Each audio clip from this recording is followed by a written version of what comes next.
Hello अस्सलाम वालेकुम दोस्तों। तो यार क्या हाल है। आज की इस वीडियो में हम modified internal rate of return निकालेंगे और समझेंगे किस तरह ये निकलता है, क्या फॉर्मूले लगते हैं, ठीक है, without any usages of financial calculator और without getting any help from the Excel tools. ठीक है, तो ये एक्सेल पे नहीं, फाइनेंशियल कैलकुलेटर पे नहीं, बल्कि साइंटिफिक कैलकुलेटर पे किया जाएगा। ठीक है, और मेरा साइंटिफिक कैलकुलेटर कहाँ गया, ये रहा साइंटिफिक कैलकुलेटर। ठीक है, तो इस कैलकुलेटर की मदद से हम ये क्वेश्चन सॉल्व करने वाले हैं। ठीक है, अब इससे पहले वाली वीडियो में मैंने IRR सॉल्व किया था। ठीक है, अब IRR के बाद modified internal rate of return क्यों निकला, तो इसकी दो वजूहत हैं। पहली तो ये कि IRR में जब साइन चेंज होती है, यानी कि जैसे फॉर एग्जांपल यहाँ ये आउटफ्लो है। ठीक है, अब आउटफ्लो के बाद ये इनफ्लोस आए, इनफ्लोस के बाद एक और आउटफ्लो होगा और फिर उसके दूसरे इनफ्लोस आएंगे, तो IRR हमारे पास एक से ज़्यादा होंगे, मल्टीपल IRR होंगे। जब आप IRR निकालोगे तो आपके पास मल्टीपल IRR होंगे और फिर आप ये नहीं कर सकते कि कौन से IRR की बेसिस पे आप डिसीजंस करोगे, that will be very complicated. ठीक है, और दूसरा ये कि यहाँ पे जो री इन्वेस्टमेंट की जो कॉस्ट आती है, री इन्वेस्टमेंट की कॉस्ट आती है, उसका जो फिनोमिना है वो उसमें नहीं है। ठीक है, मतलब IRR में वो री इन्वेस्टमेंट की कॉस्ट को जो है इग्नोर करता है। ठीक है, तो जिसकी वजह से हमारे पास modified internal rate of return है। ठीक है, जो कि ये दोनों प्रॉब्लम को सॉल्व कर देता है। ठीक है, तो उसको निकालने का तरीका भी डिफरेंट है IRR से।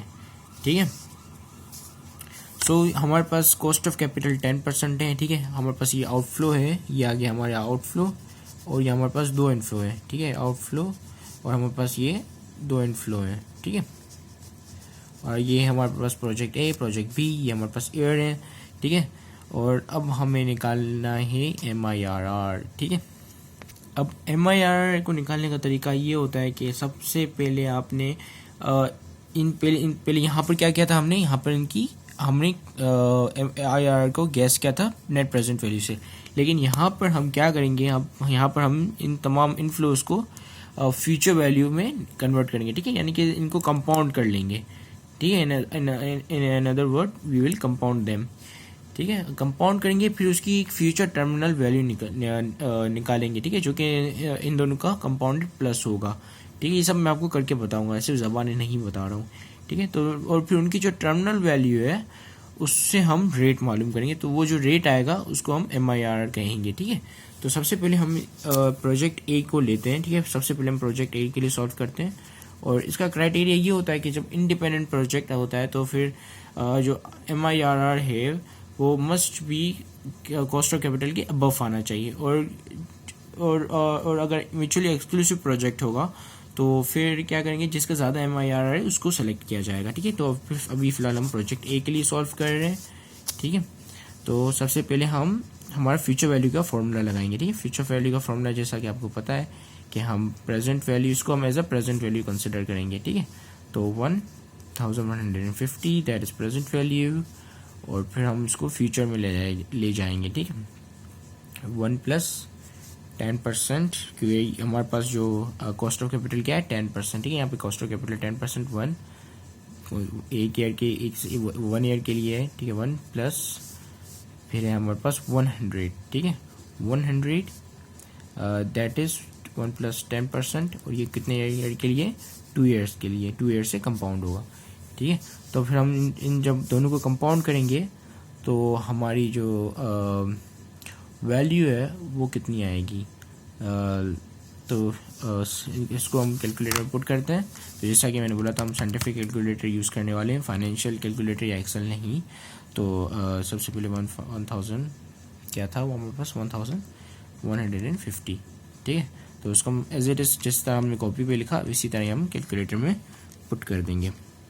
ठीक है, और इसकी पावर डाल दी 1 एंड देन प्लस, और फिर हमारे पास है 100, 1 प्लस 10%, और उसकी पावर आ गई 2। ठीक है, ये थोड़ा गलत चले गया, मैं फिर से डालना पड़ेगा आई गेस। तो मैंने वीडियो पॉज करके फिर से वैल्यू डाल दी है, और फिर आप जैसा देख पा रहे हैं कैलकुलेटर में मैंने कुछ इस तरह वैल्यू डाली है। ठीक है, फ्यूचर वैल्यू कंपाउंड कर रहा हूँ दोनों को। ठीक है, यहाँ पर क्या किया था, यहाँ पे हमने डिस्काउंट किया था, यहाँ पर क्या कर रहे हैं, कंपाउंड कर रहे हैं। ठीक है, अब इसका जो आंसर आएगा वो होगा 1000 ये आपकी टर्मिनल वैल्यू हो गई, ठीक है। इसका आंसर जो है वो टर्मिनल वैल्यू होगी। तो आपकी यहाँ पे आपने पहले टर्मिनल वैल्यू निकालनी होती है। टर्मिनल वैल्यू होगी आपके पास जो है कुछ 1386। अब आप रेट का फॉर्मूला लगाओगे, जो आपको याद होगा कि आप अगर आपने टाइम वैल्यू मनी कभी किया है तो आप कुछ ये वाला रेट का जो फॉर्मूला लगता है वो आप लगाओगे, ठीक है।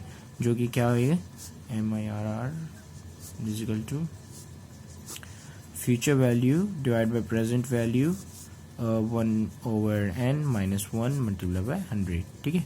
ये फॉर्मूला लगाओगे।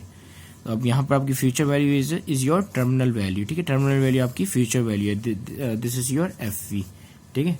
तो आपने यहाँ पर अपनी टर्मिनल वैल्यू 1386 लगा ली, डिवाइड कर दिया। ये आपकी PV क्या होगी, अब आपकी PV ये दिस इज योर, और जो आउटफ्लो है वो आपकी PV है, ठीक है। तो आउटफ्लो आपने लगा लिया PV पर, जो कि आपका 1000, ठीक है। और फिर यहाँ पर N क्या है, N is your overall year, तो दैट इज 1:2, फिर -1 एंड देन मल्टीप्लाई बाय 100। अब इस सबको आप कैलकुलेटर पे डाल दोगे तो कैलकुलेटर आपको आराम से कैलकुलेशन दे देगा आपकी, ठीक है। 1386 divide by 1000 sorry, and then 1:2 2 years हैं -1, सो आपके पास आ गया 0.177। इसको आप जब मल्टीप्लाई करोगे 100 से तो फिर आपको ये आंसर देगा कि आपका MIRR है 17%, ठीक है। अब हम MIRR निकालेंगे किसका, प्रोजेक्ट B का। Now we are going to solve for the project B, ठीक है। प्रोजेक्ट B का अब हम MIRR निकालेंगे। तो मैं इसको भी बिल्कुल हम सेम इसी तरीके से ही करेंगे।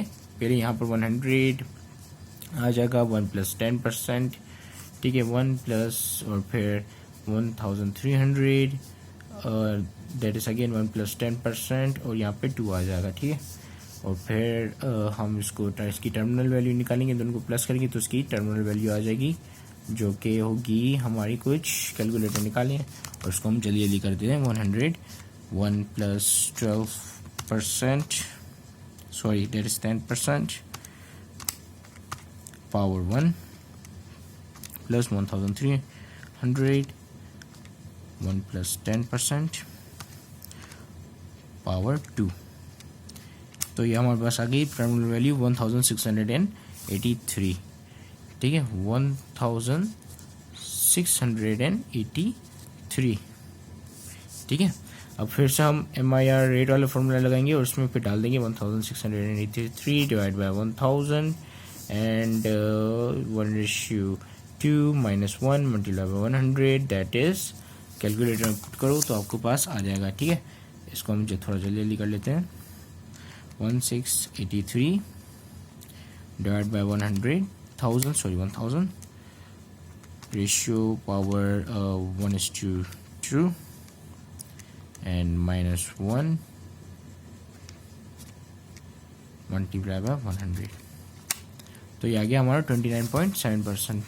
So that is 29.7%। अगर आप इंडिपेंडेंट प्रोजेक्ट की सिलेक्शन करनी है तो दोनों को आप एक्सेप्ट करोगे, ठीक है, because both are higher than their cost of capital दोनों हाई है, so that's mean you are going to accept both of the project. लेकिन अगर म्यूचुअली एक्सक्लूसिव होगा तो आप प्रोजेक्ट B को एक्सेप्ट करोगे और प्रोजेक्ट A को रिजेक्ट करोगे, क्योंकि इसकी जो MIR है वो कम है बनिस्बत, अगर हम इसको कंपेयर करें प्रोजेक्ट B से, तो प्रोजेक्ट B से इसकी कम है, इसकी 17% है और इसकी 29.7% है, ठीक है। So that is it for today and I hope that you have learned how to find MIRR without the help of Excel or financial calculator. So thank you very much for watching this video and have a great day.